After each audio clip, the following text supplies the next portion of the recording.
వంగవీటి మోహన రంగారావు అభిమానులకు నా శిరస్సు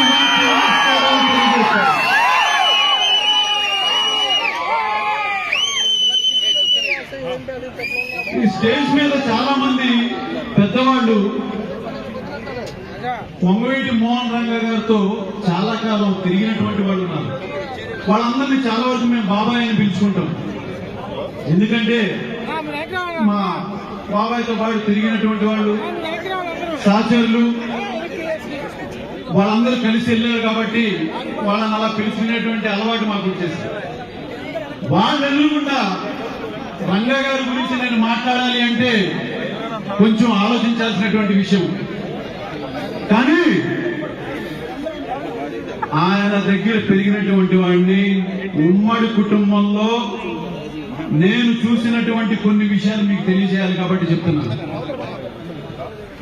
రంగా గారని ఆయన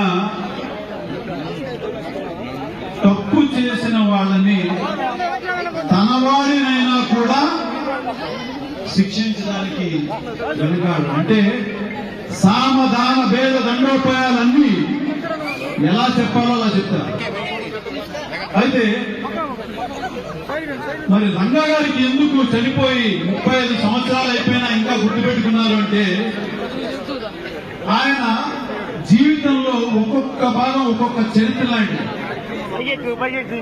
దక్షిణ భారతదేశంలో జైల్లో ఉండి కార్పొరేటర్ గా గెలిచినటువంటి ఏకైక నాయకుడు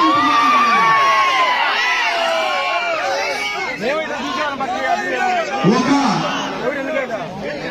నటుడిగా ఎంతో చరిష్మా ఉంది. ఒక పార్టీ పెట్టుకుని ఆయన ఒక వేవ్ సాగుతుంటే త్యాగం చేసి శాసనసభ్యుడిగా గెలిచినటువంటి ఒక మహానాయకుడు వంగవీటి మోహన్ రంగా గారు. మరి అలాంటి నాయకుడికి ఇంకా గుర్తుపెట్టుకోవాల్సినటువంటి ఎన్నో విషయాలు ఏమున్నాయంటే, మీకు ఎవరైనా కష్టం వచ్చుంటే ఇంత ఇవాళ ఉన్నటువంటి కమ్యూనికేషన్ ఆ రోజుల్లో లేదు. ఇవాళ ఉన్నటువంటి అందుబాటులో ఉన్నటువంటి సాంకేతిక అంతా ఆ రోజుల్లో లేదు. ప్లీజ్ దయచేసి కొద్దిగా స్టేజ్ పడిపోయింది. అందరూ చాలా ముఖ్యమైన విషయం ఏంటంటే, ఎవరైనా ఆ రోజుల్లో విజయవాడకి వ్యాపార పరంగా వచ్చేవాడు. వస్తే ఒకరికి వాళ్ళ డబ్బులు అక్కడ దొంగతనం చేయడం జరిగితే వాళ్ళు గబగబా ఎవరైనా ఏదైనా తప్పు దొంగతనం జరిగితే ఎక్కడికి వెళ్తారు? పోలీస్ స్టేషన్కి వెళ్తారు. పోలీస్ స్టేషన్కి పాపం వెళ్ళి నా డబ్బులు పోయినాయని చెప్పి కంప్లైంట్ ఇచ్చారు. ఇక కంప్లైంట్ అంటే మీకు తెలియదే ఉంది. పోలీసులు ఇక్కడ నేను తప్పు పట్టట్లేదండి. ఆ రోజుల్లో ఇవాళంటే ఇంట్లో కూర్చుని ఆన్లైన్ లో కూడా మనం పోలీస్ కంప్లైంట్ లాడ్జ్ చేయొచ్చు. కానీ 40 సంవత్సరాల క్రితం ఎలా ఉండేది అంటే, ఒక సిస్టమ్ పోలీస్ కంప్లైంట్ ఇస్తే మనకు వాళ్ళు రెస్పాండ్ అయ్యి మన పని ఇవ్వాలి అంటే 1 రోజు పట్టచ్చు, 2 రోజులు పట్టచ్చు, వారం రోజులు పట్టచ్చు.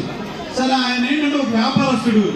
ఆయన ఏమన్నాడు, సార్ నేను ఇంకా ఎక్కువ రోజులు ఉండలేను, ఇప్పటికే 1 రోజు దాటిపోయింది, నా డబ్బులు ఖర్చు అయిపోతున్నాయి, కానీ నా డబ్బులు దొరికే అవకాశం ఉందని చెప్పి పోలీస్ స్టేషన్ వెళ్తే ఒక ఆయన, నేను డిపార్ట్మెంట్ లో ఉండి చెప్పకూడదు కానీ ఒక చిన్న విషయాన్ని మీకు చెప్తున్నాను. ఈ ఊరిలో వంగవీటి మోహన్ రంగా గారు ఆయన ఉన్నారు. ఆయన దగ్గరికి వెళ్ళండి, గంటలో మీ పని అయిపోతుందని చెప్పారు.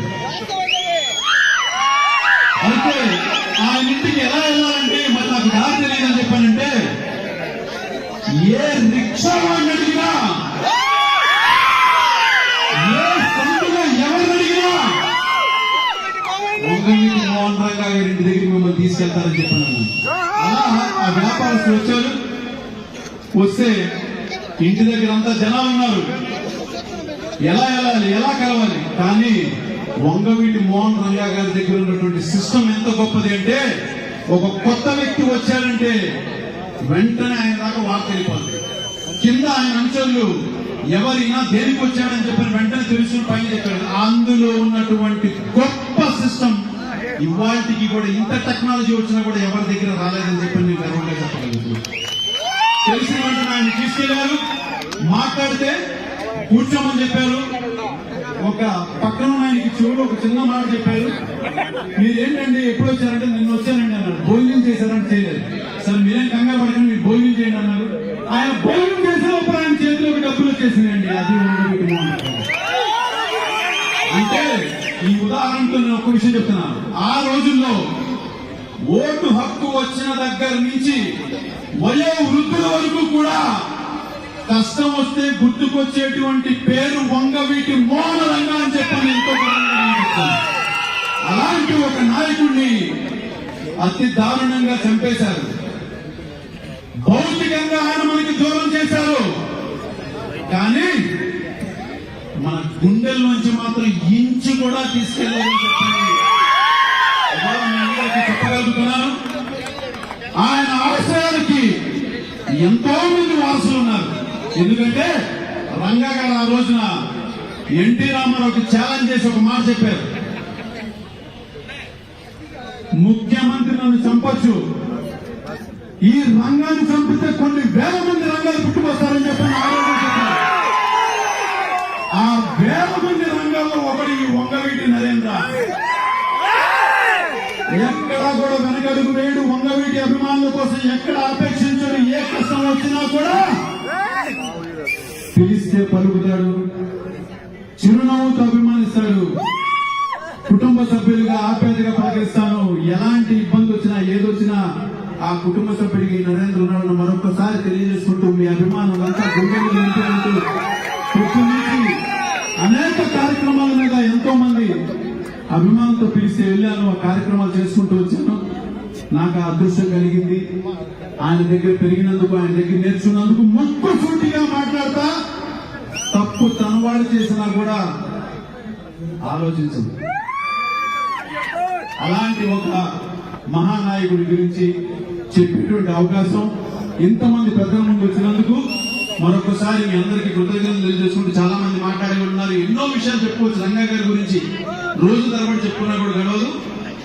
ఒక్కసారి ఇంతమంది రంగా గారికి ఇక్కడ మేము నడి రోడ్డు మీద 10 అడుగుల కాంస్య విగ్రహాన్ని పెడుతున్నాము, మా గుండె నుండి అభిమానంతో పెడుతున్నాం అని చెప్పని తెలియజేయడానికి ఒక్కసారి మీ అందరూ స్లోగన్స్ ఇవ్వండి. జోహార్ వీర రంగా, జోహార్ టైగర్ రంగా, వంగవీటి మోహన రంగా గారి అభిమానులకు నా శిరస్సు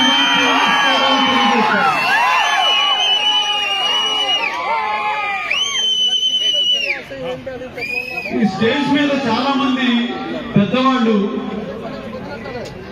వంగవీటి మోహన్ రంగా గారితో చాలా కాలం తిరిగినటువంటి వాళ్ళు ఉన్నారు. వాళ్ళందరినీ చాలా వరకు మేము బాబాయ్ అని పిలుచుకుంటాం. ఎందుకంటే మా బాబాయ్తో పాటు తిరిగినటువంటి వాళ్ళు సహచరులు, వాళ్ళందరూ కలిసి వెళ్ళారు కాబట్టి వాళ్ళని అలా పిలుచుకునేటువంటి అలవాటు మాకు వచ్చేసింది. వాళ్ళు ఎదురుకుండా రంగా గారి గురించి నేను మాట్లాడాలి అంటే కొంచెం ఆలోచించాల్సినటువంటి విషయం. కానీ ఆయన దగ్గర పెరిగినటువంటి వాడిని, ఉమ్మడి కుటుంబంలో నేను చూసినటువంటి కొన్ని విషయాలు మీకు తెలియజేయాలి కాబట్టి చెప్తున్నాను. రంగా గారని ఆయన తప్పు చేసిన వాళ్ళని తన వాడినైనా కూడా శిక్షించడానికి వెనుకాడు. అంటే సామధాన భేద దండోపాయాలన్నీ ఎలా చెప్పాలో అలా చెప్తారు. అయితే మరి రంగా గారికి ఎందుకు చనిపోయి 35 సంవత్సరాలు అయిపోయినా ఇంకా గుర్తుపెట్టుకున్నారు అంటే, ఆయన జీవితంలో ఒక్కొక్క భాగం ఒక్కొక్క చరిత్ర లాంటిది. దక్షిణ భారతదేశంలో జైల్లో ఉండి కార్పొరేటర్ గా గెలిచినటువంటి ఏకైక నాయకుడు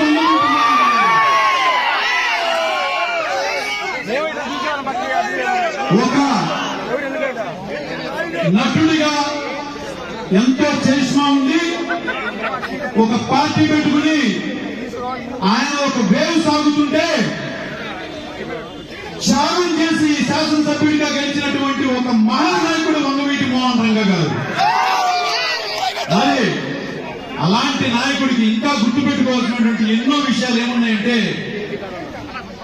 మీకు ఎవరైనా కష్టం వచ్చుంటే ఇంత ఇవాళ ఉన్నటువంటి కమ్యూనికేషన్ ఆ రోజుల్లో లేదు. ఇవాళ ఉన్నటువంటి అందుబాటులో ఉన్నటువంటి సాంకేతికత అంతా ఆ రోజుల్లో లేదు. మురళి గారు వచ్చారు. దయచేసి గాయమని ప్లీజ్ దయచేసి కొద్దిగా అనుకున్న స్టేజ్